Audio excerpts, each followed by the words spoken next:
అధికారులు కూడా దీని గురించి స్పందించడం లేదు. రూమ్ రెంట్ కానీ పిల్లల ఫీజులు కానీ కనీస ఆర్థిక ఇబ్బందులు అనేవి చాలా ఎదుర్కొంటున్నాం.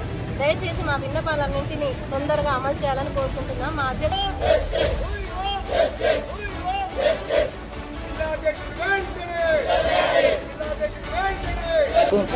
తినక చాలా జీతాలతో దాదాపు 18 సంవత్సరాలకే చేస్తున్నాం సార్.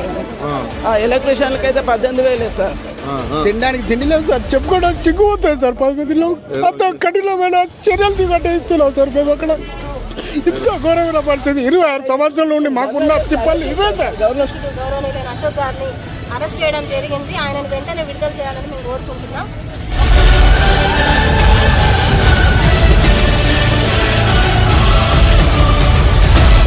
మేము మైబాద్ జిల్లా గార్ల నుంచి వచ్చామండి. మాకు గత 5 నెలల నుంచి రావట్లేదు. ఈసీజీ టెక్నీషియన్ నేను. మాకు ఎప్పుడూ ఆపలేదు. ఈసారి 5 నెలలు అవుతుంది. ఎలా బతకాలి, ఎలా ఉండాలి, అసలు పిల్లలను పట్టుకొని మేము పొద్దుగా మళ్ళీ అది కాకుండా ఫేస్ యాప్ అని కొత్తగా వచ్చింది. ఆ ఫేస్ యాప్ కూడా వేస్తున్నాము. కానీ జీతాలు లేక చాలా కష్టపడుతున్నామండి. వాళ్ళ పనులు కూడా మేమే చేస్తాం. పొద్దున్నాగానే ఏం పట్టించుకుంటలేరు కదా సార్.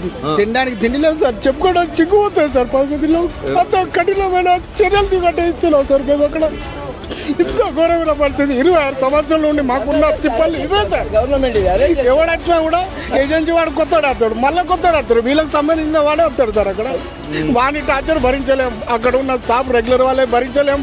మాకున్న అంత ఘోరంగా ఒక్కోసారి సార్ ఎందుకు ఇలా అసలు మేము ఎందుకు బతుకుతున్నాం అనే ఫీలింగ్ ఉండిపోతున్నాం సార్.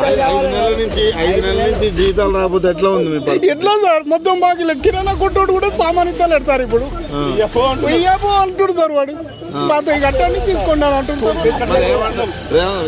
మంత్రిని కావచ్చు, ముఖ్యమంత్రి వాళ్ళు ఏం చెప్పట్లేదు. అత్తయ్య అనే బాధ తప్ప వేరేది ఇప్పటిదాకా ఏం లేదు సార్. ఇప్పుడు దసరా వస్తుంది సార్, దీపావళి వస్తుంది సార్. పిల్లలు చదువుతున్నారు. ఒక్కొక్కళ్ళకి ఫీజులు కట్టలేకపోతున్నాం సార్. స్కూల్ కుట్టుండి పంపిస్తున్నారు సార్ బయటకి.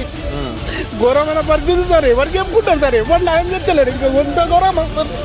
తిండి కూడా లేదు సార్. అది కూడా కష్టమే సార్. అతి కష్టం. మేము చేసేది 15,000 12,000 జీతంకి ఏమవుతుంది సార్ మాకు? అది కూడా ఇస్తలేరు. అది కూడా తక్కువ చెప్తలేదు సార్. అది ఘోరం సార్. పిల్లలు అయితే బయట కొట్టేది. మరి ఇప్పుడు బయటకు వెళ్ళి ఎట్లా చదువుకుంటారు? మరి బతిలాడుతున్నారు సార్. ఇంటికాడ ఉంటున్నారు. వారం రోజులు పోయి కాలు పట్టుకుంటున్నారు సార్. రేపు వస్తే ఎల్లుండి వస్తే ఇంకో నెల వస్తుంటున్నాం. ఇట్లాంటి పరిస్థితి సార్ మాది.